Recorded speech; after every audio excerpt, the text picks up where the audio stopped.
I'm Johnny Hamill, and welcome to Jammin' with Johnny, KC Bass Stream. I have a unique way of life as a bass player and music educator. I felt like having a podcast long overdue. I'll talk shop with all my creative friends and shine light on things happening in KC.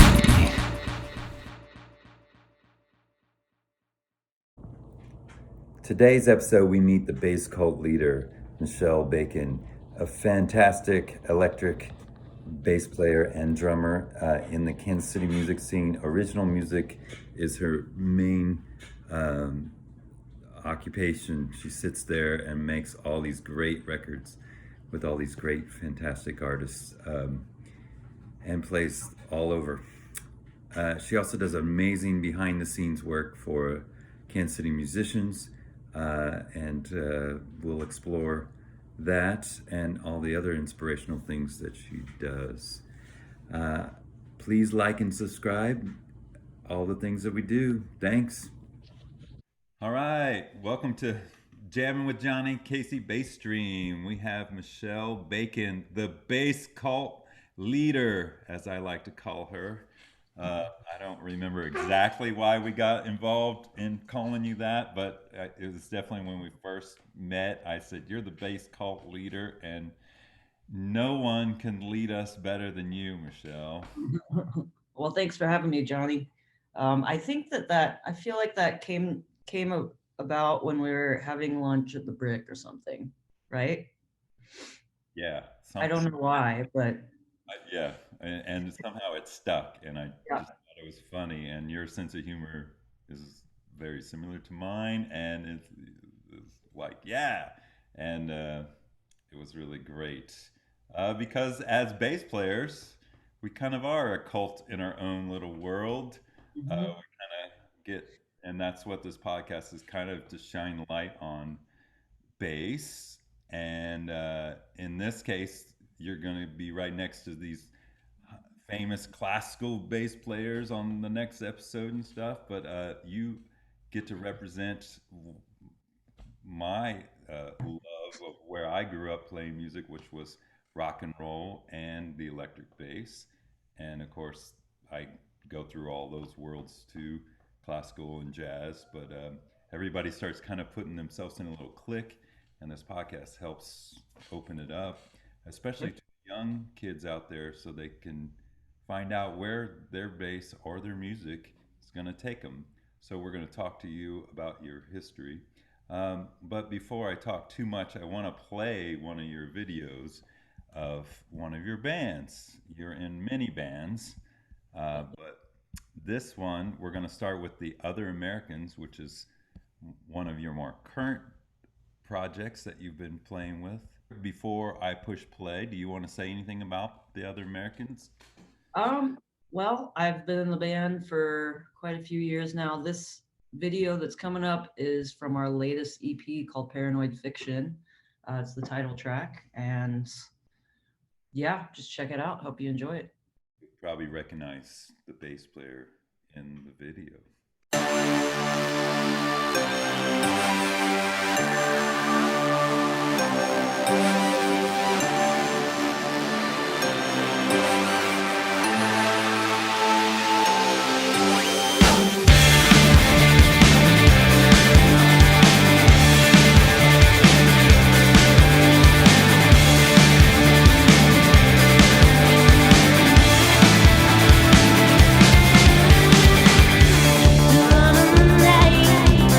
It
So already, if those listeners out there is like that's a party in Mhm. itself, and when you see them live, they're just it's everybody's dancing, everybody's singing, everybody's having a good time. If not, something's wrong with you, maybe. I don't know. It's a And winner for sure. so, obviously, a great energy band and a great Kansas City band, you know. So, um, it's a recently formed band. As you said, you've just been playing for this is Uh, I mean, it seems like not that long, but I also have no sense of time we've been, anymore. So it's probably actually been like 4 years, yeah, yeah. which, yeah, since COVID, that's Yeah, been 2 years and that doesn't count. So 2 years of not, no not gig. doing anything yet. Yeah, we're all been sitting around. But you guys actually have made quite a number of videos. So if they go to Yeah. other Americans, and we'll have the links up on the page where they can just go and check out the whole band, and of course, then they'll know when you're playing around if you're in Kansas City playing around, and go see uh, the Bacon in action. I I I know it's one of those things. Like the first time I heard you play the bass, I just loved your style of bass playing because it's not like you always play a singable definite line for the Thank you. bass. And some bass players, like it's not easy to pull off that. And it's sometimes the cornerstone of a great rock band is a bass player that can play a line that sticks in your ear like Hmm. that and carries the rhythm and the groove. And I'm also a lot of times very envious because you don't move around as much as me. And one of the hardest parts about me playing is to keep something the same. Yeah. I mean, it's sometimes, I don't know if it's just my ADD. Uh, Well, it's probably skill because you can do so many different things. yeah, I like to stay, I mean, not that rudimentary. Like you were saying, like I think a lot of people just want to hold down the beat well, or, hold and down the groove, which is great too. And sometimes some people are that's rudimentary. exactly what you should do. You But find yeah, something that really pushes, you know what I mean? You find a theme or a motive or something, a riff, a pattern that really works um, for in the rock and roll context, which is, a lot like, pop song or something that has to have a good hook or right. something like that, or rock songs with great riffs.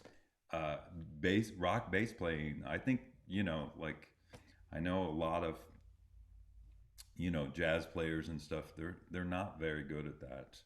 And It's definitely a different sort of skills. perspective.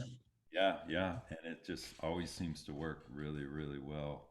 Um, because so I wanted to start with your rock and roll bass playing because I love the way you play the bass. Um, Thanks. but you also just when you're on stage you also have this certain presence that really commands something, like you really are the bass cult leader because you kind of have a stage presence that's really great, like we always sometimes Betsy Ellis always talks about your angry look or something, right? Which Yeah, I'm not, I'm past the angry phase now, but I think I do have a face. yeah, no, but I mean your presence is great because you're Yeah. you're always, I'm very focused. I think it's yes, I'm very focused. So sometimes I look angry.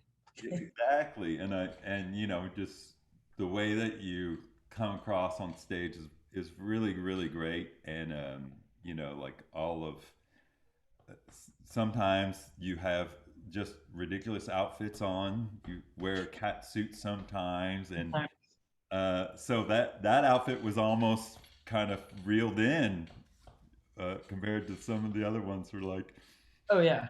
it's great. And then I mentioned that you used to have this sparkly bass that you now Terry Quinn owns it. So Now Terry Quinn owns it. I miss that bass, but it's nice to still, see it out and about. yeah, yeah. So it was always you always had this whole persona on stage, which was great. Yeah. That's probably what I want to say to the people out there is like, I think when you start dealing with rock and roll, you also have to, there's a certain vibe that the whole band goes for, you know what I mean? And you're Right. looking for that thing and how the people fit together as a family, kind of as a unit, you know? Yeah. And Yeah, absolutely.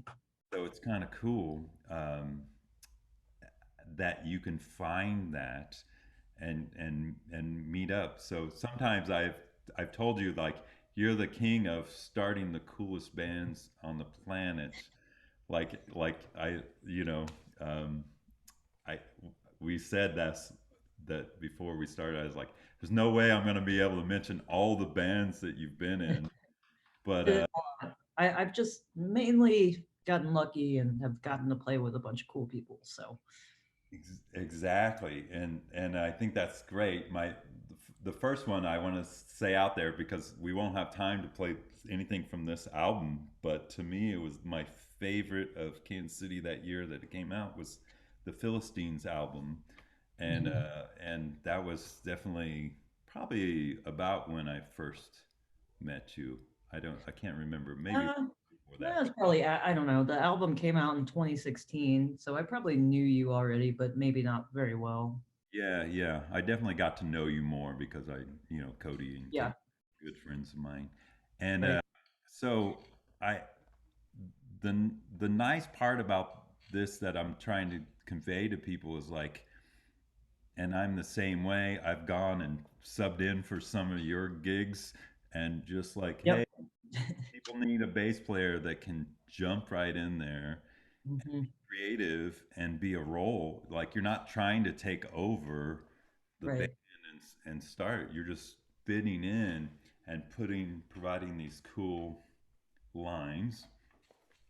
Um, and so mainly when you do a project, and this is what happens to me, is they come to with their songs and then I put my bass line to it. They let me do whatever I want. Right. And sometimes they're like, no, something a little bit more this way. But most of the time it's like, cool, yeah, that's it. Uh, Hmm. and so one of the skills that you have is being creative and not overbearing. Is that a good way to put that? I think so. Yeah. Yeah. I definitely I lean towards not overdoing it. So I guess underdoing it, I would lean towards that. That's not really a word, but Yeah, um it is and I now. think, yeah.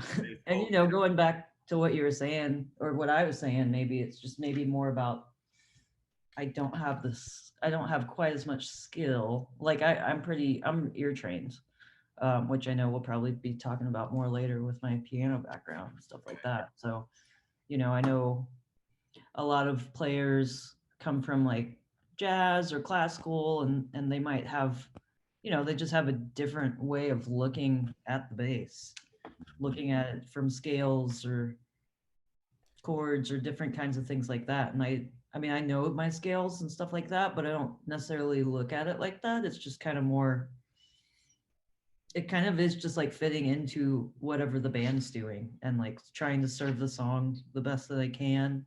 And with rock and roll, it's a little more fluid, you know.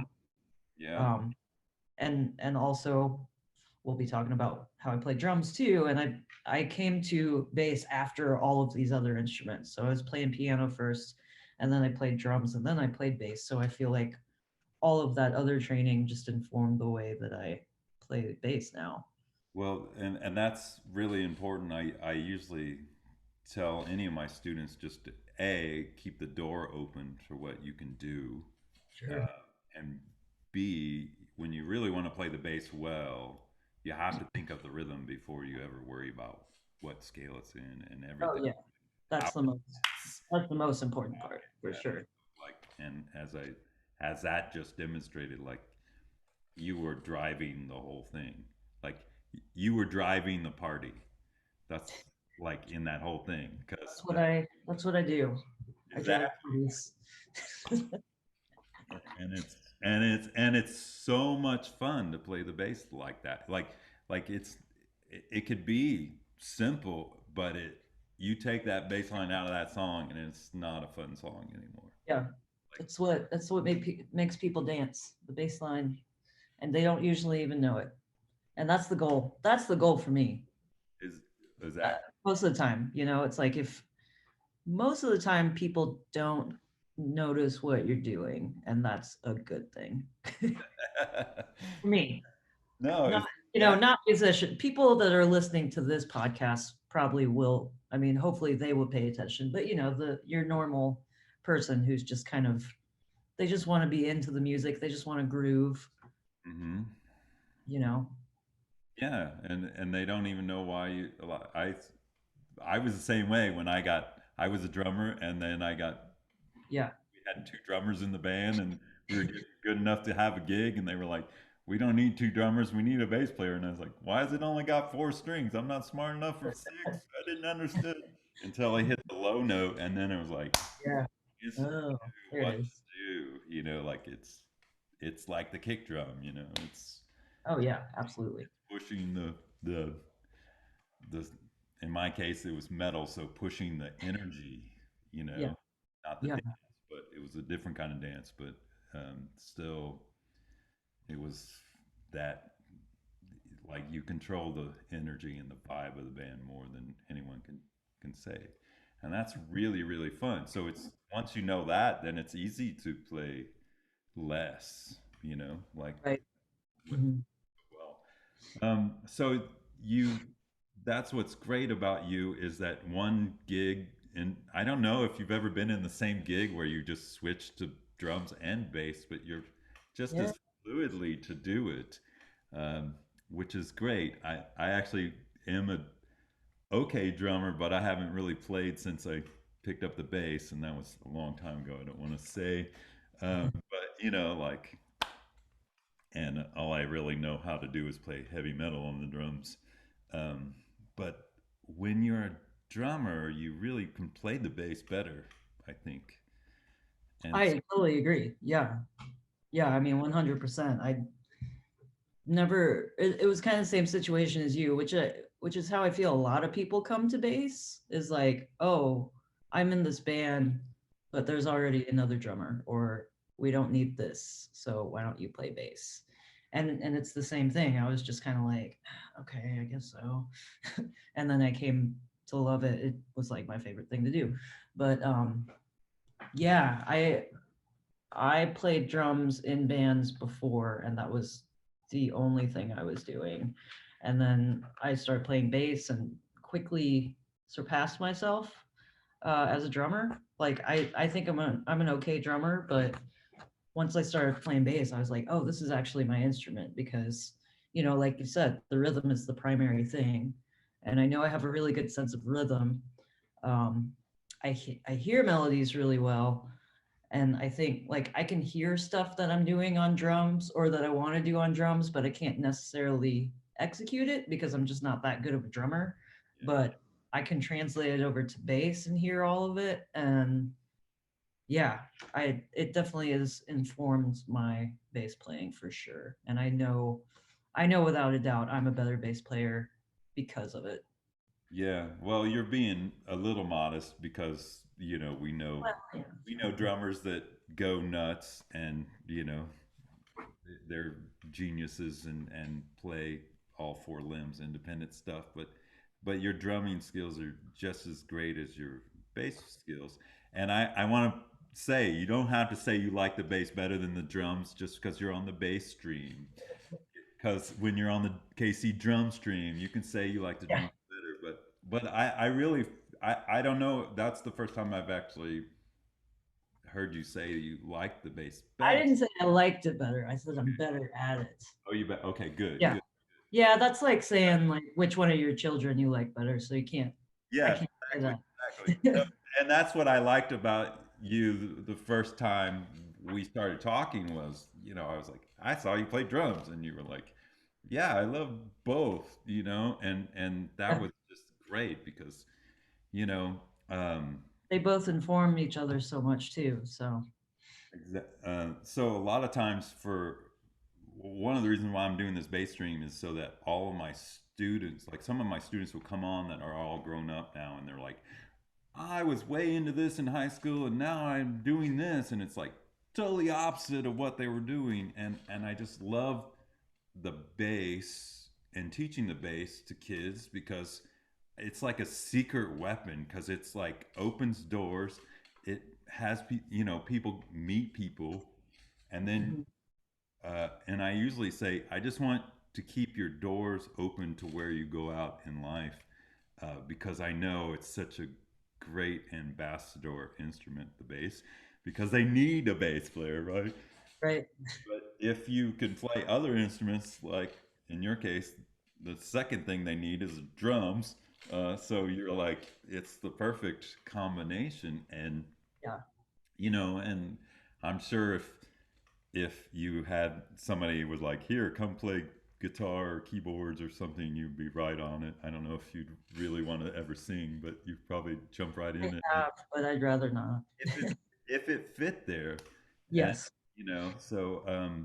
so I want to play the next song because this one's really really important to me because you did something that was great for me because you're playing with a band from my generation era. Yep. So I used to I'm my college band was Pamper the Madman, or '90s band, and it was great. And right along with we play right with Frog Pond back in the day, and similarly to Pamper was like '98 was our last gig, and Frog Pond broke up somewhere around there too. I don't know if they Well, after, but yeah, I don't know exactly. somewhere like that. But they've taken a long hiatus.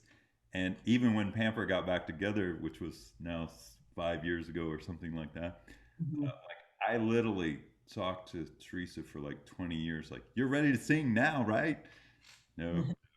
And they just weren't ready to do that. And I don't know if it was you talking to him. I like to think that you finally talked Heidi into I playing. absolutely did not. Let's just pretend But like okay, yes, I did, but I today's did. dream. But This uh, is but you beautiful. have that kind of energy. Like I said, you're really good at bringing things together and falling into this role. Of course, Kristen is also involved in the project too. But Heidi's one of those great Kansas City songwriters Yes. and a great vibe. It's definitely to me you're gonna hear more '90s rock than the last project to me. Although it's modern, it's definitely fits today's sound too, but it Hmm. goes back to '90s a little bit.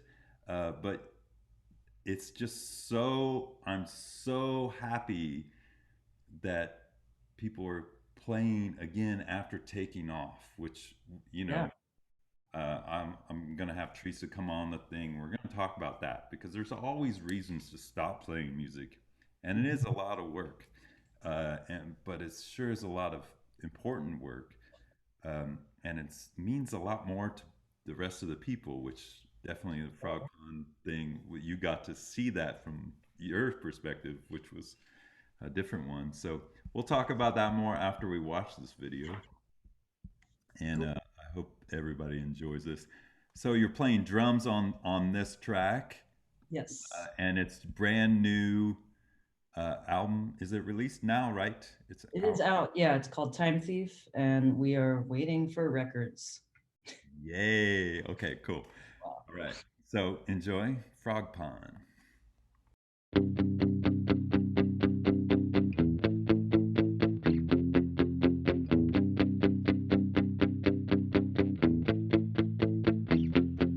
When you wake up and you realize you've been sleeping through your real life and notice where the time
to say, Michelle, I was almost tearing up hearing her sing again.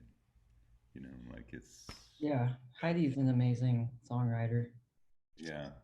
I mean, to me, I just have that history, and it, of course, Right. you know, every song ends up a slice of your life. You know, like, and it awakens emotions that you didn't even know you have. And you know, Frog Pond were friends, but we didn't like play every gig together. They were just on the scene while we were on the scene. But just remembering her sing and just saying hello to her before the gig, you know, or whatever, uh, and that time of our lives when, of course, it was the '90s and everybody was a little crazy. Everybody was supposed to be getting signed and everything, Yeah. and the party was never stopping, and it was kind of crazy. But um, so I want to first talk about you know how this came about for you and what you found at the show where you saw people like me who saw this band that was bringing back memories and they were just so grateful to see that band play again. Yeah, it was kind of crazy, honestly. Especially after, you know, we haven't really, we being anybody, any of my bands weren't really, we were really playing for the last couple of years. And this was also Frog Pond's technically the first show in over 20 years. We did a house party um, at Byron Human's house back in July. So Byron's a knife crime, used to be Onward, Crispin Glover, and a bunch of other bands back in the day. So that was our first unofficial show. So this was the first public show, you know, and and I knew it, you know, we had sold it out, I think a week before or something like that. So not only was this my first sold out show since COVID. It was maybe one of my first indoor shows since COVID too. So just like everything, all of that was it was crazy. But yeah, I remember coming up like after we had sound checked, I think I'd come up to maybe just like adjust my drums and make sure everything was cool before we got on stage. And I look out in the crowd and it's like freaking it's full. It's extremely full and people are screaming and I'm just going up there to check my drums real quick. We're not even performing yet and people are like screaming. It's insane. So once we get up there, you know, it's just like I don't know. It was surreal for all of the reasons I said before, but also like you know, I'm playing drums and I'm looking out in the crowd and people are singing along to every song.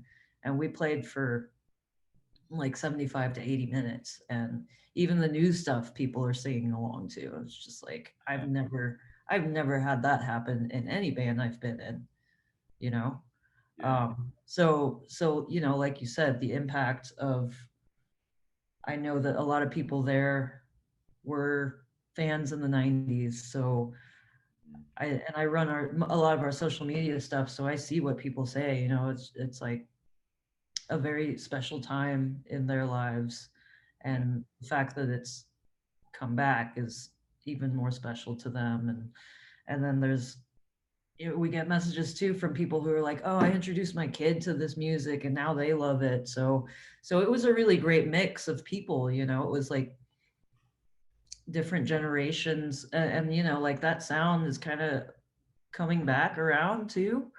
Yeah. So yeah, it was really it's hard to explain how it felt because I've never like I've played a lot of shows in my life and I don't think I've quite had that experience before. So just super fortunate to be a part of it. And I do want to go back and tell you how I joined the band because there definitely was no influence on my part.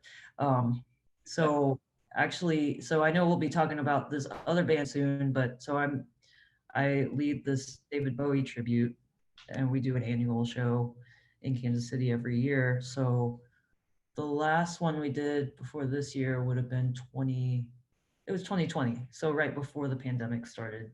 Um, and I had Heidi on as a guest vocalist. I usually have two or three different guest vocalists every year. So she came up and sang The Man Who Sold the World, and it was amazing. It was amazing. Um, but that band, it's a 13-piece band, and half of the band is female. And so like after the show, I didn't really know Heidi very well. We kind of had talked before and I was a huge fan of hers, but I was just like, hey, if you ever need a bass player or drummer for anything, I don't know what you're doing, but just let me know. And then a couple weeks later, she was like, hey, I'm starting a thing. Um, so would you like to play drums? And I was like, sure. And then, the pandemic started. She didn't tell me what it was. I was just kind of like, yeah, I'd love to play anything that Heidi does. Yeah. Um, and then after she got the band fully on board, she was like, hey, guess what? It's Frog Pond.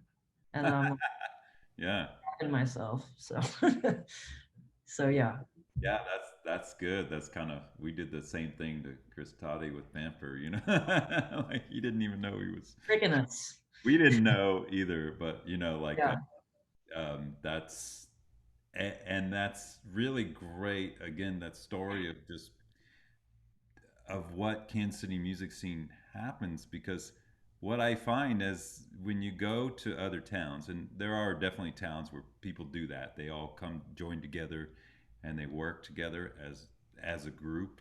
But you get to the bigger markets, you wouldn't really see that. You wouldn't see, you would, right, hey, I come play for you for a certain amount of money or something like that. But in KC, it's like, I'm here to create, like Mhm. it's about that. And of course, it's always good to get paid, but like that's not the fundamental. That's not the goal, unless, I mean, obviously there are a lot of working musicians who do need that. But yeah, the goal is creating and community, Yeah. That's what I've found at least. And I've been in a million bands. So, Yeah, and that's really and that's kind of nice about what you do as well. And I'm kind of the same way. And like at first you think, oh, you should just be in this one band, but like if you're trying to create all these things with all these people, and they need that support, as I just mentioned about the drums and the bass, and just coming in and doing that thing for them, and mhm, giving them that lift, because like I mean, there's a lot of people who can't do what you do, or you know what I mean, what bass players can do, or what drummers can do, and really do that. And also, I must admit, you're also very well put together. You're like, like you're not crazy. I mean, you're kind of crazy, but I mean, in a good ways. I'm reliable though. I Yeah, might be crazy, that's but what I I'm mean. reliable. You, That's, you, yeah. we know You that can you're be going crazy if you're reliable. It's fine. Yeah, I mean, like there are some Oh, artists kind of crazy. that are really great artists that they just, they just don't really work well with people and all that stuff. So, Yep. like, especially since again this show's for young people out there, like with some of those qualities are just so important, like more than Oh, yeah. scales or being like, I mean, you want to be as creative as possible and you want to be, but it's your ability to just do what you just described, which is look at somebody. You just had a gig where you just played one. Hey, you want to come play one song? Yeah, great. And you opened the door to that person, and then that person responded because, you know, I like I said, I like to think it was someone at least like you. If it wasn't you, that encouraged Heidi to be brave enough to do it again because she didn't have to.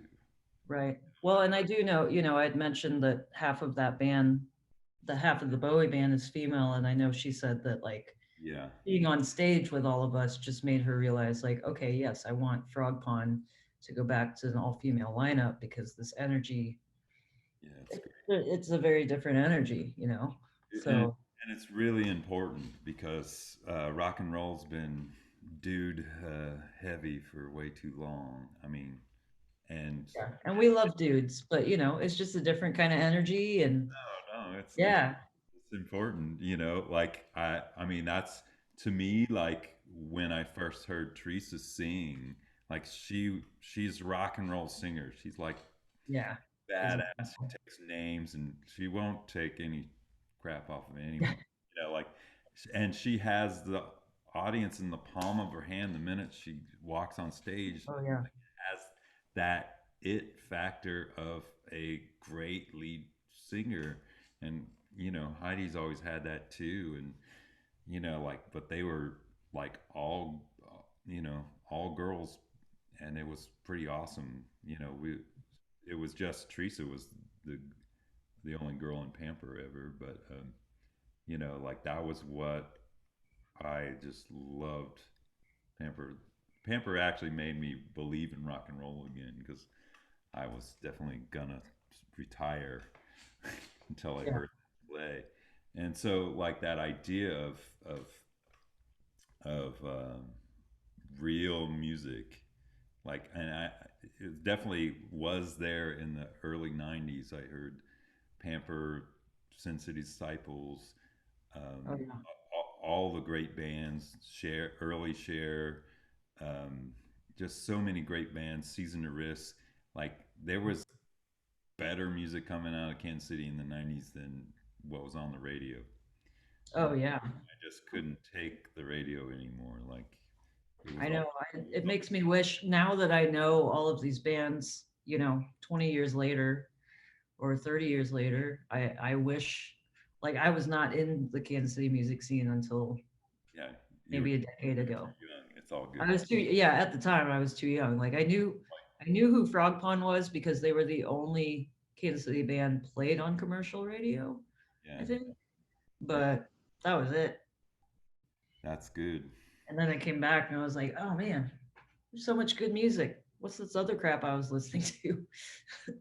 Well, and Oh, that's true, and I hope anyone out there listening, like, can like that's why we're showing you a number of different bands, and I don't know. Do you have anywhere organized where all of your bands and links that you like know? all the bands I've ever been in? No. No, I said that would be too Oh my hard, gosh. Yeah, I was like, I don't have time. but I guess To you could. remember that.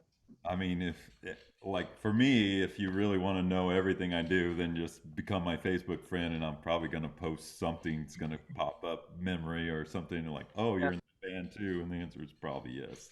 yeah, Uh, yeah. and sometimes it was because again a friend asked me to play, or in your case, I was in Paris, and you were like, "Can you do this gig?" And I said, "Well, I might be able to," and it was the Erica Joy, Right. and I just loved playing that gig because I mean Erica was amazing. The songs were great, and I can't remember. Are you playing bass on that record? Is that I you? played bass and drums on that record, Oh, I think. nice. And Yeah. I Yeah, I think played bass and drums, and then we ended up doing a couple shows where I played bass and Stephanie Williams played drums. yeah. And Yeah. I got to play with And you got to play. play a You couple played shows drums. and with Fritz. Oh yeah, yeah, yeah. That was great because Fritz Chris is awesome. grew up watching me play in the V7 and was just like, "Oh my God, you're playing with me!" And I Awesome. was like, "Oh, it was so great." And he's Yeah. Oh, amazing Chris musician is too, so talented. Yeah. Yeah. So it was like it was the perfect. Um, I just enjoyed those gigs, and it was pretty fun. And I had to play your bass lines, which You did? I were. don't remember them anymore, but sure they're great. I did want to Songs are great, so before we talk about this other thing, like you have another skill that I want to point out to anybody out there that's just like, hey, I want to do this. It's more than just fitting in, more than being cool, and more than playing the right instrument. That's a big deal about how people are going to find their band or find, how they fit in somewhere. Um, because that was definitely always my. It's always about your friends to me. Right. Making music is more about your friends than anything. Um, but you have this ability to remember large swaths of songs without much work, which means you actually Oh, you I have to internalize all of it. yeah you do a lot of listening and you can Oh yeah, you too can remember much. a lot I of do, stuff. I Yeah, do so much listening that probably would drive a normal person insane. Because that's how I learned, though. yeah. Um, So you like I said, I can't read music very well, so I started playing piano when I was 4, and and it was Suzuki training, so so it was ear training. it was all ear training. I mean, like, I had notes, or there was musical notation, but I don't think I ever really paid attention to it, Yeah. because at some point, because a lot of that method is just like I had my little white cassette tapes that I would listen to Yeah. every day after I got home from school, and I'm just Uh, listening to it all day, yeah. and then And that's you how I learned all the songs. And now I'm just like, I don't like making notes because I find that if I start learning a song by making notes, then I'm gonna just use it as a crutch. uh-huh. Um, so when someone asks me to play music and they already have music out there, then I would much rather just internalize it, because then, you know, I don't like to have to refer to notes because it'll just trip me up. It's just easier Oh, me if I can internalize stuff, and then it's just kind of a part of me. So that always works out well, unless when people decide to, like, well, we're going to change the arrangement of this completely or whatever. And I can roll with stuff, but that's like, for instance, when we're doing this David Bowie stuff, we try to play stuff pretty true to the studio recordings. right, right.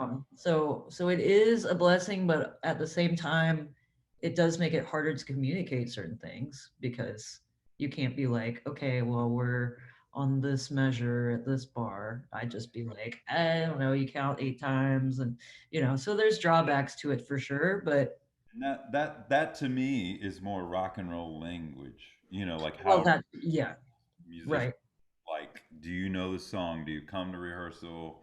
Do you know the songs, how they sound? Can you play through right, 'em? yeah, You know, yeah, like occasionally, if like I think when I did the Erica Joy thing, I had like a little crib sheet just because I was like, I don't know the words to the songs, because I'm terrible with words, so I have to. yeah, I have to think of structure, verse, chorus, sure, keys. So the crib sheet literally for me is when they say what song it is, then I actually know what key it's in because I don't know the words. And I yeah, don't want to screw that up. I want to look sharp, so I sure, have of to look course, yeah, like a lot of times like my crib sheet for the whole gig is like one little whole thing, basic, yeah, and it has like two lines on it like da la la la la la la, and I just need to look at it and go, okay, I'm ready, you know. right, But yeah, like a lot of a lot of rock musicians, like they literally can almost just start playing the whole album note for note without anything. And I of course can do that with the songs that I really know, but sure. the quicker you are at that, the better rock musician you're going to be. Would you agree with that? I have found that to be true. Yeah. But yeah, and also, going back to what we were saying about, like, just being in a bunch of different bands. I mean, I know that definitely helped speed up my learning, because again, like, I didn't really start playing professionally until about 10 years ago. And then I was like, "Oh, I really love this. So I'm going to just start connecting with all these people uh, whose bands I like, and if they need somebody, then I learned from just playing with amazing people, who many of whom became my friends too. So Yeah, definitely, yeah. So that's really where a lot of my experience came from, and that's what I tell people who have kids that want to start playing music and stuff. Just like, just get them to start playing with other people, and then you just kind of learn together. I Yeah. mean, every situation is different, but and then there's also the whole thing about learning band dynamics too. Because like you were saying, just like the interpersonal relationships, because that's not a thing you can teach in like School of Rock and those kinds of programs, or maybe they do, but I, I, I, I I don't actually know. I think, and that's kind of why I just wanted to do this podcast so that people can hear that from so many different voices. Because Yeah. I mean, it kind of is the same for any style of music, like you really just kind of like have to go and network in Right. almost any occupation, but more importantly as a musician, because and of course I believe that when you were young, and you still kind of are, and I'm the same way, I was horribly introverted, like Oh like yeah. into me and into the band members that I knew, and I Right. felt comfortable in them. And then if I was able to talk to other people through music, so it Oh took me yeah. time to talk like this. Right. I Yeah. Totally Be same. that open, Totally the same. you know, Yep. like just Hmm. like I had a lot of friends that got me in different things, and of course the men I've been on stage since I was 13 or something like that. So people would see me play, and I would do horribly long electric bass solos that were crazy, and That's people awesome. freak out, which was pretty fun. But Yeah. like that kind of got more people knew who I was as a player, and they would ask me. But man, I was shy, and I probably didn't get unshy till I was like 28, 9 or something. I don't know, but you I'm know. still shy. It's fine. So you don't have to lose your personality to to be these things, and Right. that's really kind of important for a young person to hear. I wanted to say that about your piano thing, because one of the things about classical music is that it is more advanced, and it is more open, and it's also, I like to say, it's our musical DNA somewhere in there, because it's basically lines up most of your sense of pitch, form, and almost everything except the rhythm, because the rhythm is still just European classical rhythms. So if you really want to deal with rock and roll, it's not that. I mean, some of it is, but like you definitely not David Bowie. That's some funky stuff. So you got Right. African American rhythms going on in there, and Absolutely. obviously a big melting pot of different things. And so if it's something that you're trying to learn that's so out of your wheelhouse, the best way to learn it is to be able to hear it the way that you're talking about. Because too many people want to understand what this band is doing or Like whatever. the theory behind it and stuff. Yeah, I can't do that. And that's helpful, but Sure. it's not like the biggest thing is being able to push play on a recording and be able to go, oh, I can do that. And that, Right. like everyone I know in the rock world, that's their real talent. Yes, I agree. So that's just important thing to work on. And I do believe the Suzuki system, like when I first met George Vance, who studied with Dr. Suzuki, I use the George Vance system, but it really should say the Suzuki bass system. And when Hmm. I didn't know anything about Suzuki myself, because I was, so until I was like 26 or 27 when I met George. And then he just talked about Suzuki the whole time, and it was all about language and Yeah. learning. Hmm. So if you have that skill, it's really a lot like being able to go to any country and pick up the native tongue within 3 months. Like that's crazy, like Hey. that's what Yeah, that's what a lot of rock musicians are doing. Like they're, that's true. they're just Yeah. like that, and I can. There's so many in Kansas City, and I've learned from those people, like how to be able to do that even quicker. Um, Mhm. so then I want to talk about, you do other things behind the scenes, and I want to say this to everybody out that's listening through the Kansas City based workshop.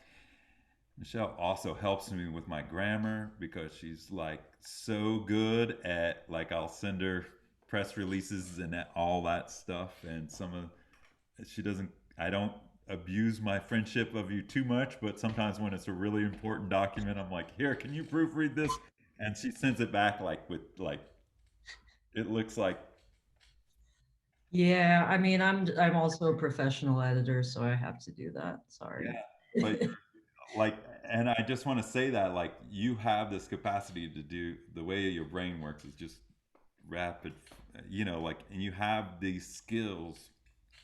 And that's the other thing that George would always say to me is like, if any great musician probably has the same skills to be a groundbreaking scientist, a lawyer, a doctor, like, they sometimes put just as much energy into it, and Right. they're just doing this thing. Applying it differently. Yeah, so I mean that's probably true with all the arts, but we're just going to stick to the musicians for me because I know that subject better. But it's kind of true, like when you hang out with any artistic mind, their brain is moving very, very, and can do so many skills on so many levels. And Yeah. so you've done all this behind the scenes work on for Kansas City music because we just described your love of it and what it's benefited you in your life, Hmm. which is why you're really the bass cult leader to me. You're great at playing the bass and great at playing the drums, but your love of Kansas City music scene. Hmm. First time I met you, I was like, oh, like that just radiated out of you. I don't know if you knew that or if I've ever even told you that, but Oh, so you're doing all this great stuff. Before we talk about the David Bowie thing, because I want to end with that, but I wanted you to talk about what you're doing with the radio station and all the other things that you've done with sure. the community. Because Yeah. I mean, well, yeah, like you said, I've had a pretty deep passion for the KC music scene since I started. I guess whenever I started playing and decided like, oh, this is something more than like a hobby that I'm doing on the side, like kind of just forming my passion for it and then meeting all of these talented artists from like so many different it's not just one scene, or I guess, we call it the scene, but we mean yeah, everybody that's playing around town, basically, like there's so many different types of performers and instrumentalists and producers and, different people in the community. And I was just so impressed with their abilities and also like, like you said, just the way that people come together and create music, and how we have this community mentality instead of like a competitive mentality. At least I like to think so. yeah, Um, and I know I've seen that with a lot of people that I've worked with in the past. So I guess, like I also have a, an English degree, and like I'm a professional editor. That was my job before I started doing music stuff. So like I started kind of just using those skills where I could to help out in the music scene, and I became affiliated with Midwest Music Foundation, so I started helping out like writing copy for some of their brochures, and now I'm on the board there and kind of help with like grant proposals and things like that. I started through MMF, I started this thing called the Deli magazine, which was originally out of New York, and they had a chapter here in Kansas City. So it was kind of just like a music blog, where we shine a spotlight on KC music. And I did that for a couple of years. And then 90.9 The Bridge moved here from Warrensburg to Kansas City, and they got me involved in just being a freelance writer because they were like, hey, uh, we really want to get more into the KC scene, and we know that you know some stuff and you know some people. So I started doing just a little bit of work with them, and then I you know, gradually worked my way up to become a full-time content manager there. So that's what I've been doing for going on 4 years now. And that keeps you off And the streets, and we're grateful to keep you off the streets. yeah, keep me off the streets. I gotta be, I need somewhere to go. But no, it's been great there. Just because, like when I started doing the deli, I realized that my skill set was a little more unique than a lot of other artists. I consider myself a lot more technically minded than a lot of artists, whereas a lot of artists are more, just like I guess creative.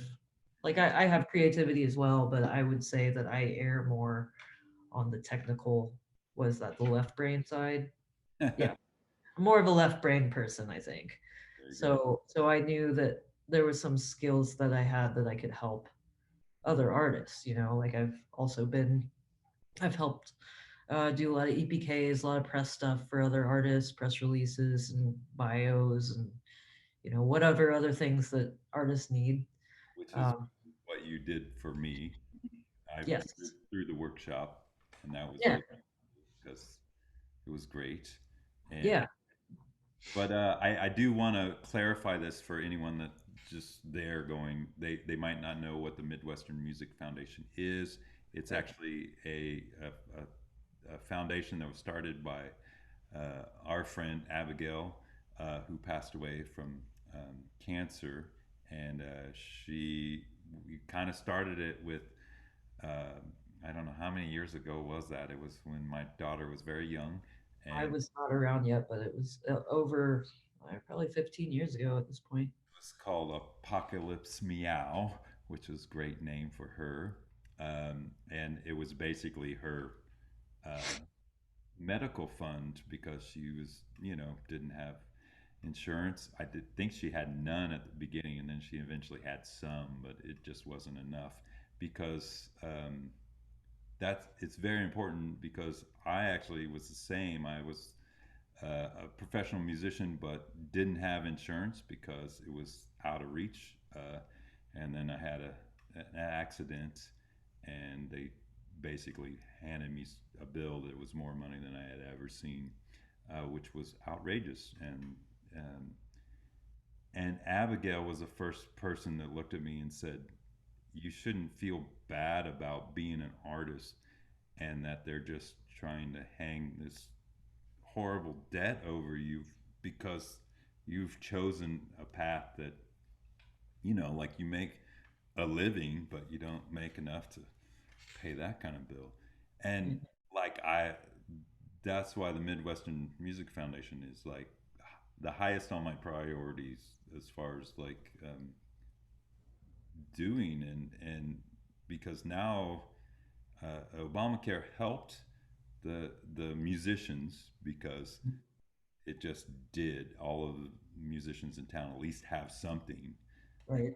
although it has its drawbacks as well. But they still now it's really, I mean, Abigail started it. It was pretty small, and then now it's It's really grown a lot. Yeah.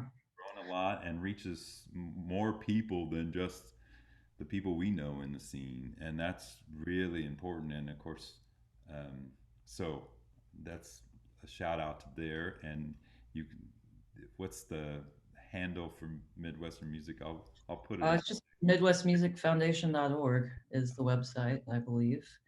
But yeah, no, you're right. I mean, I think that, that that's one of the roots of the community. I think that's one of the really fundamental things about why the community is the way it is, you know, because of what Abigail established. It's like, hey, not only are we this community of people that want to help each other, but we're also, kind of just being like, hey, we have value as artists. We're not just, we're doing a job too. And just because it's not valued by the outside world because we aren't getting insurance, we aren't getting benefits, we have to like go play wherever for whatever amount of money, it's that shouldn't make us feel like we're not doing something that's important because we are, music is invaluable to people. And this is a discussion I've had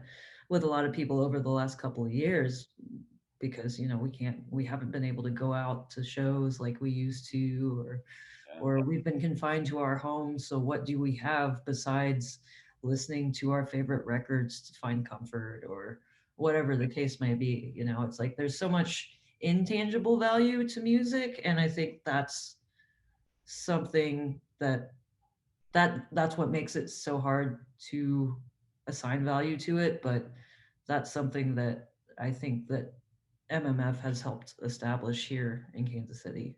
Yeah.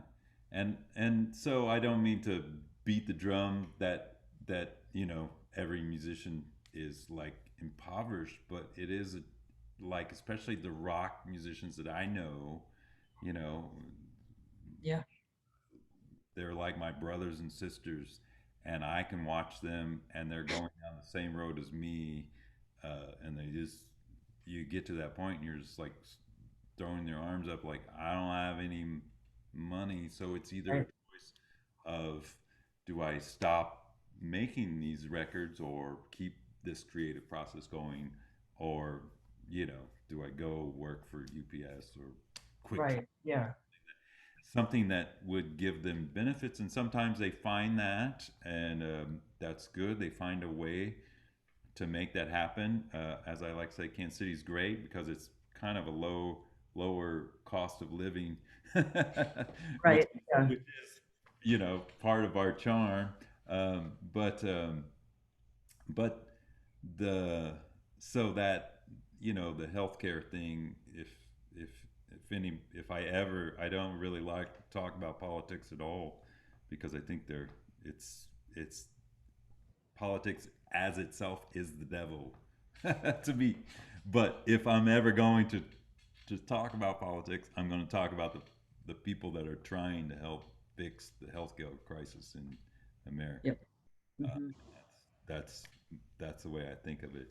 Um, but so then you also set up this other thing for and help raise money for a lot of great other charities. They're Hmm. really going out for other, um, I guess, down or not downtrodden. I don't know how to say. Marginalized communities, I guess. That's the perfect word. Yeah. So Yeah. Through the Bowie tribute. Hmm. so talk a little bit about that, and then we'll get into the Bowie to finish this. Sure. Well, I mean, like we did. So or I don't want to go into the whole Bowie thing, but the original intent was it was a fundraiser for Midwest Music Foundation.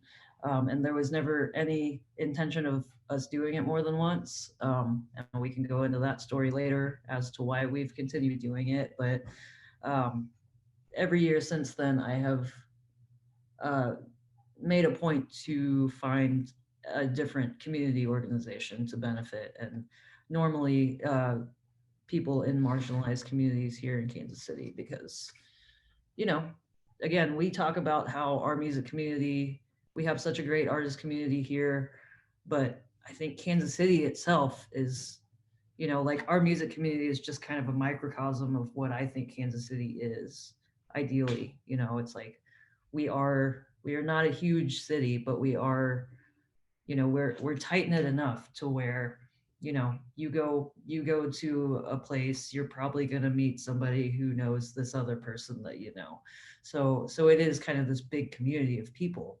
And we have all this pride in our city, so why not try to lift up these communities that we may not necessarily be exposed to them, um, but we should be. uh, it's just kind of the same thing of lifting other people up. So, and also in the spirit of Bowie, we try to find organizations that would have been something that he would have championed as well. So our last show, which was the beginning of this year, it was a benefit for Transformations KC, which serves a lot of transgender and gender nonconforming youth in the Kansas City area. Great. Yeah, it's awesome. And I should say, sometimes I have this personal dream of why I like to teach bass players and not, guitar player. I mean, I always get somebody to say, "Can you teach my kid guitar?" I'm like, "No, I don't need to do that. I have enough students as bass." But and why I want to start somebody on bass at age 3 is because I feel like, and I would say this about my drummer friends too. It's like we have the ability to listen and pull things together, hold things together, the glue and all that stuff. Uh, Mhm. and then, at being a bass player and maybe drummers too, but obviously in rock and roll, drums are loud, and sometimes there's all the great personalities behind the drum set throughout the history of the drum set. So not as much. I think the bass has a little bit more of the repressed uh, people in. I mean, my Yeah, hero is John Paul Jones, and they forgot to invite him to the Rock and Roll Hall of Fame, even though he wrote "Stairway to Heaven." yeah, Like yeah, the reason yeah, why they asked. He was just like, okay, cool. Like he's so laid back.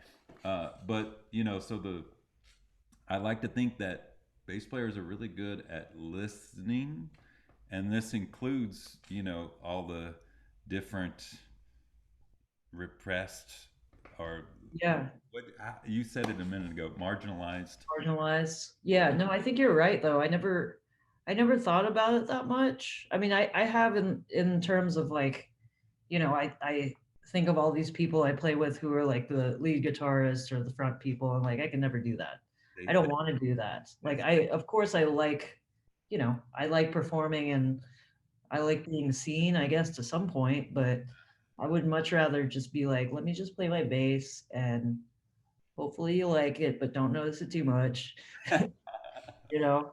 no, Um, but and also like to what you've said, fitting into this community too, like finding my own place in this community of musicians has been really important to me. And like, I grew up here in Kansas City or in Independence specifically. Um, so I always grew up not really belonging or feeling like I belonged anywhere. There's not a lot of people that look like me in this part of the world, this part of the country. Um, so I mean, there's still not a lot of people who look like me in the music scene either, but I feel like when I came to the scene, it I felt more welcome. There was more of a sense of community, like I'm saying. yeah, I know I keep saying that word, but I mean, it's really been so instrumental to how I've developed, like just as a person, just like being able to really freely explore my identity, yeah, both that, like I'm an Asian woman, I'm a queer woman, and, like all of those things have been embraced. yeah. Um, and And so it's that so important to like because we're talking about like how dudes have dominated rock and roll forever, and so like when I'm growing up I never thought like, oh, I could play in a rock band one day. That's not something anybody ever tries to push you towards when you look like me. So I'm hoping, like I'm actually on the board of this school called Kansas City Academy, and it's a small private art school in Waldo, and they have so many kids um, they've got people of color, they've got a lot of transgender, non-conforming kids, people that just all look really different, and uh, their identities are prized, and they are encouraged to learn music and different kinds of art and explore their identities through their creativity. And then that's like, I hope that's something that the kids can do, the next generation of kids are able to do more freely because of people, like me and like the people that are older than me that have been able to kind of carve that path. I mean, I'm not saying I'm carving a path. I'm just like, I just want people who look like me how to say it. I could to say see me one day. I could say it for you when I said that to Whatever. and I said that like I wanted you on because you represent something very, for people, they don't have to be like, oh, I'm Asian, so I'm going to connect with it. But it, Right. like female bass player, female drummer, like that's definitely for any younger people. I don't think that's as a big of a deal that it was when I was Right. growing up. Mhm. Like when Yeah, it's like the goal is for it to just not be a thing, just for it to be like, yeah, exactly. little girl's gonna learn how to play drums. Okay. Instead of like, well, this girl should play violin or she should play piano or something more ladylike or whatever it is. It's like for me, whenever I'm playing a show, the best compliment to me is always when somebody comes up and is like, is either a young girl who will be like, "Oh my God, you're amazing," or somebody's like parent who's like, "Okay, my daughter's too shy to talk to you, but you've inspired her to start playing bass or playing drums or whatever." Like, there is not a higher compliment to me after a show than that. Do that all the time, as I said before we did this thing. Like you don't know. I mean, again, I'm sure everybody just realized your personality is pretty chill and not, but like you don't know, and that's probably why I instantly said bass cult leader, because the cult of getting rid of all that old funkiness of because I do know you as a friend, and I do know that people have said some really screwed up stuff directly to your face, Mhm. and like I mean people have said screwed up stuff to my face too, but Sure. like people are weird, and they're definitely weird when you're standing in a People just have the perspectives that they have, and that's why. sometimes they don't know, and hopefully Right, right. But that's why it takes, like, let's get more women out there to make it the norm. It's yeah. like this doesn't have to be an anomaly anymore. It shouldn't have been in the first place, but now that there are more people who can encourage it, you know, and then it also doesn't have to be. and also musicians that bring it like like you're not. And I would say that there was times where when I was growing up that I have a dear friend. I'm definitely going to have her on as a great drummer, but she was trying to start an all-girl band, and it was great. She was really good at doing her part, but the rest of them couldn't play their instruments because she couldn't find other girls that actually could play. Right, Like they were like, here's the part, like they were up there, they could barely play, and I just looked at her and was like, man, you're just trying to stick the square peg through the round hole, at the time. And she kind right, of was, but I was like, I love what you're doing, but you know, if somebody can play the instrument, just let them right. play. They don't have to be a girl at this point. And she's Yeah, no, it was great that she's. yeah. No, I get it. I get it. It was definitely harder because all the girls would be like, I don't know if I want to do that. Like so now it's. Sure. I think this generation that's not the case. There's too many I great. hope I hope not. Yeah. And so we're gonna end with the two David Bowie songs. I'll put them at the end of the thing. So we'll start with the Katie gig because I love Katie, because if you saw her, you wouldn't think that she was about to rip your head off with this incredible blues music because obviously she's not African American, and she kind of pretty chill She's looking. she's pretty chill. Yeah, she's a Yes, chill lady. yeah, and all of a sudden she picked Shredder, up yeah. the guitar, and all of a sudden it's like, whoa, and so she's got a lot of soul, and talk about somebody who I don't know how Katie ended up liking that music, but I'm sure glad that she did, Hmm. and so you'll definitely need to check out Katie's music. Katie Ian and the Drive.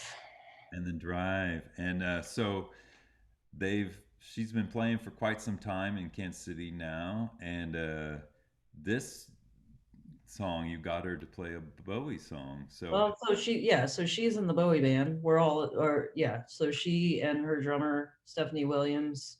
Right. The three of us are in the Bowie band, and I don't remember why we recorded this. I think it was just like the pandemic, and we were all like, we're really good friends, and we couldn't hang out.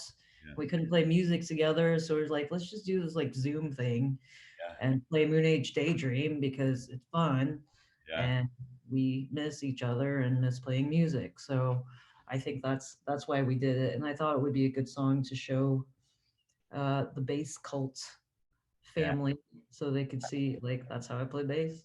And that song is like all these Bowie songs are insane to play on bass. I There- didn't realize that when I signed up for it. yeah, he definitely gets talk about A lot sometimes happening.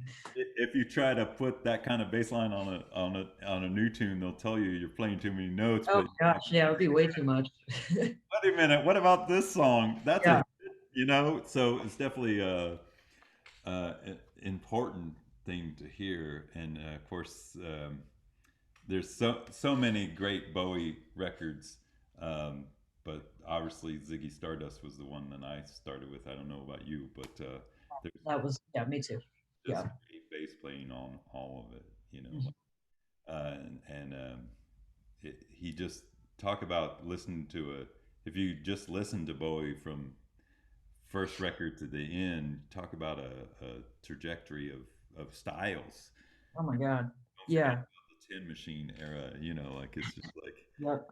it's just so good. And you know, I was one that Bowie kind of crept up on me because I definitely heard him. I was like, okay, cool, you know, iconic, and it wasn't the first thing that I put in for a long time, and then it just kicked in. You know, probably mid '90s, I think for me. It was actually Smiley from Pizza Party Massacre and Hopeless Destroyers would Okay. hanging out, and he was playing the Tin Machine record Mm. over and over again, and that's the one that made me start re-listening to the old Okay. stuff too. And then I got into the low and all that, you know, Berlin's. Nice. It's fantastic. Good So, stuff. I uh, feel like everybody has, like, even if they don't know it, I feel like everybody can find some part of Bowie's career that they can vibe with because, yeah, like you said, his trajectory was like nobody else's, you know. I yeah, mean, like the styles that he borrowed from and you know made his own. That you know that's part of why doing the show is so fun for us because we're all doing a bunch of different musical styles in one show from one artist, and it never gets boring, it never gets old. and I think that's a good way to at least sign off here because we'll just play the things at the end and we won't talk afterwards. But that idea of rock and roll and how you know like the genre of rock and roll. I mean, obviously, you almost have to date it to say, okay, '90s sounds different than the '80s and 2000s, 2010, 2020s now. Like, what's that sound and what's that mean? Like for any young person out there, Mhm. I look at them and say, it's not up to me. It's up to you. You know, like they have to define what they want to do. And your generation, I'm a little bit older, and you know, like I think that's the coolest part of it is that it's alive, and it's Right. so easy to take only listen to your like definitely I see a lot of people in my generation that they just stop listening to music after high school or college and then they only Right. listen to that and they won't try anything new and you're just like it's like eating the same cheeseburger for 100 years. Do you want to do that, you know? Right. Yeah, music is ever evolving, and that's you know and it's like a product, it's always a product of its time, so it's like I can't imagine it ever staying the same. I don't want it to stay the same. No, and I keep wait. I just love hearing like you always go on. I wanted to point out you always go on KKFI and talk about the best of releases Mhm. of the last year, somewhere around the end of the year with Mark Manning's show, which is a great, you know, Yep. like I love listening to his show just because he's going to play something that I haven't heard yet. And Right. great. And it's on Wednesday. And I'm just, you know, watching my son on Wednesday. And so I was going to listen to that or traveling somewhere. Uh, Mhm. not working because I work in the evenings, but like that idea of Kansas City being so vibrant of a creative community, and that's why I'm really highlighting this around the world. People everywhere, like Kansas City is a special place for its original music scene, Yeah. and even though we're gonna end with the Bowie thing because you did something that I mean I have a tribute band myself that we only play once a year because I don't want to go on the tribute band circuit, and I'm No, sure you don't either no. because like you can make a lot of money doing that, but that's not That's why. its own thing. Yeah, it's a very different thing. Yeah, and it kind of spoils it, and you just want Right. to. I love uh, my my thing because I'm finally like, oh, I finally got to play this song live. That was just. I'm sure you're the same way with the Bowie thing, as you said. You've got many material, and you probably still haven't quite got all the songs played Not live. even close, man. Not even close. Yeah. And what a thrill that is to do, and it is fun to see. I mean, I think all musicians do that thing. We have our heroes, the things that we want to Mhm. do, and then you come together and you see that with so many people loving that style of Right. music, but they really love that it's all the Kansas City people doing it. Like Yeah, I mean, it's 13 plus musicians who all have original projects. And that's the thing I always emphasize because when people come to these shows, about half of them are people I've never seen at a concert before. And they're probably, a lot of them don't go to concert. They don't go to local concerts. exactly, So it's like, hey, this is not your normal tribute cover band. We're not doing this normally. We're all trying to be creative folks, and we just do this because we love the community. We love this artist obviously and these songs, but we also really love getting together, and I think that's really the main part of why that tribute is so successful, because the yeah. passion that we have for playing music together comes through. I mean, at least I hope it comes through. I certainly feel it when we're all on stage. So, Well, and that's I just love it about that because it really is a beautiful calling card to all the people out there that again, and I understand, like if you don't know this kind of food and you've never had sushi or I recently got really hip to Korean food because I went to Korea and I just love it.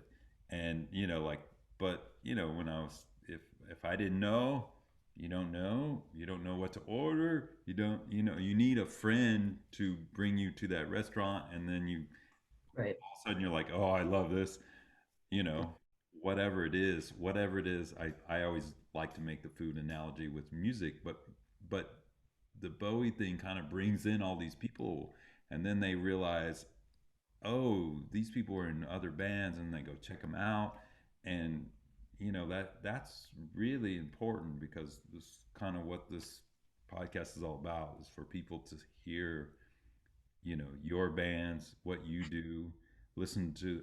We failed to mention that it's 90.9 the bridge, which is actually streamed so anyone across the world can listen to it, but you guys play Kansas City original music all the time. Yep. It's like Yeah, it's that same thing about like the local music scene and also just music discovery overall of so many different genres, because and not even just limited to Kansas City. There's just so much great stuff out there that I think people just we just don't get to, there's just so much stuff out there that people don't get to hear, and it's hard to like find, like the same thing you're saying with food, finding new foods. Like I don't know what to listen to because there's like a million bands out there now. So having yeah, having a place like the Bridge to help kind of cull down the playlist, and maybe you'll find this artist that you really dig, so you might want to go look them up on whatever the streaming platform of your choice is, or go out and buy a record. It's just all about like music discovery, because again, music is fundamental to our lives. So Yeah. Well, and I want to reiterate that, like Kansas City music scene, like probably is putting out my favorite records. I don't really care what's out on the national scale. That I mean, I do, but not as right. much as Oh home. yeah, you can find something for any taste in Kansas City. Yeah, and nightclubs that support it. We got a great scene. Obviously, pandemic, they've been limping along, and we've lost a lot. But I'm convinced. I'm hoping this is the last wave, and we're just getting ready to just go nuts um, with a lot of gigs and a lot Oh, of it's gonna be a fun, well fun attended summer. local Yeah. local local concerts, and I mean, we have had many people from around here that's gone huge. My favorite is Janelle Monae, myself, because she's from my Oh hometown, yeah. KPK. You're a Missourian, I'm a Kansan, so Okay. It's okay. yeah. Yeah, Janelle. Yeah, you can claim Janelle though. So, and she's my favorite too. So you So can you can have we her. both have her. Where's KCK? KC, it's close enough. It's Yeah. only 5 minutes from each other. Uh, anyway, I'm gonna sign off here, and we thank you for coming. And you'll have to come back because you're just like my friends. Like we could talk more and more in depth and more about other Yeah. things, like drum heads versus how big your bass speakers are. Oh gosh. Okay. I'm down. Let's do like we could do a taco podcast over tacos, and we can talk about tacos too. Straight from, we could just go to every taco stand for a whole episode. Like I'm, we, like every day for lunch, a different taco, and then yeah, edit it all together, and then they could take the tour. I'm Kansas City not Taco afraid Tour, of that. Yeah. because Kansas City is known for its barbecue, and it is exceptional, and we And- have. But we've also got some world class tacos. But yeah, I mean, I wouldn't put us right up there with Austin, but we're like right under Austin as far Well, as. yeah, but not as many, but I would say the quality is on par. And I just got a new taco truck down the street here. We got to check that out. It's really good. All right, I'm Literally down. 5 minutes from my house. So anyway, thanks for coming, Bass Cult Leader. And if you want to join our Bass Cult, just michellebacon.com or something like That's not my website. that. I don't have a website, so don't go there. Or maybe you can. I'm not sure what's at michellebacon.com. But, Yeah, I don't. We'll, but don't. we'll It edit doesn't. that out. We'll edit that out. Yeah, I actually need to look that up. But yeah, thanks so much for having me, Johnny. Always great to talk to you. My pleasure, and we'll see you on the gigs, and we'll see you at the taco truck. Yes. See you then. I'm an alligator. Mama, mama, papa coming for you. I'm the space invader. I'll be a rock and rollin' bitch for you. Keep your mouth shut. You're squawking like a pink monkey bird, and I'm busting up my brains for the words.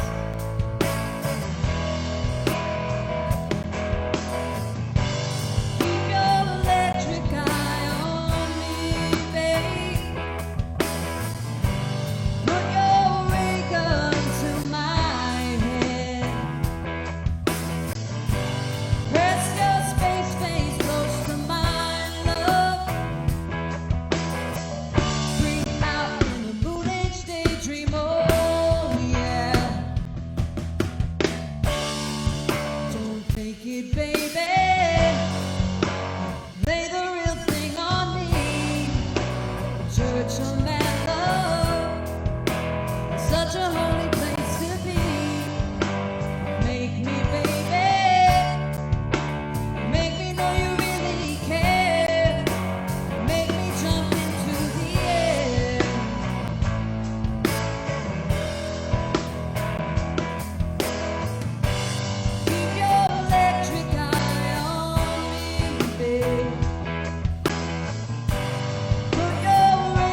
You first, baby.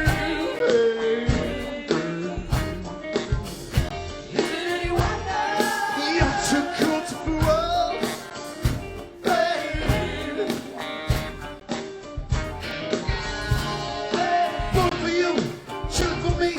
Gotta get a richer on your pie.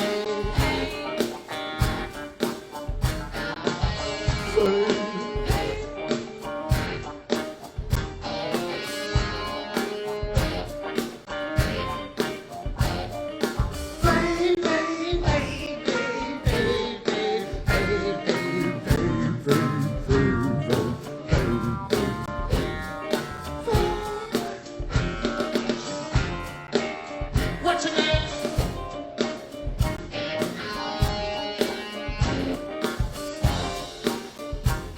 What's your name?